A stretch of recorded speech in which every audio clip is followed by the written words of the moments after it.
ഒമാനിൽ അനധികൃത ട്രാൻസ്പോർട്ടിംഗുമായി ബന്ധപ്പെട്ട് 12,000-ലധികം നിയമലംഘനങ്ങൾ റിപ്പോർട്ട് ചെയ്തതായി ഗതാഗത മന്ത്രാലയം. ഗതാഗത നിയമങ്ങൾ എല്ലാവരും പാലിക്കണമെന്നും പരിശോധനാ ക്യാമ്പയിനുകൾ തുടരുമെന്നും ഗതാഗത മന്ത്രാലയം അറിയിച്ചു.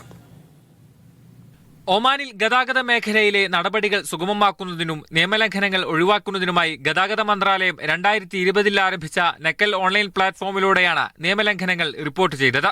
അനധികൃത ട്രാൻസ്പോർട്ടിംഗുമായി ബന്ധപ്പെട്ട് 11,664 നിയമലംഘനങ്ങളും ചരക്ക് കടത്തുമായി ബന്ധപ്പെട്ട് 830 നിയമലംഘനങ്ങളും ഇതുവരെ രേഖപ്പെടുത്തി.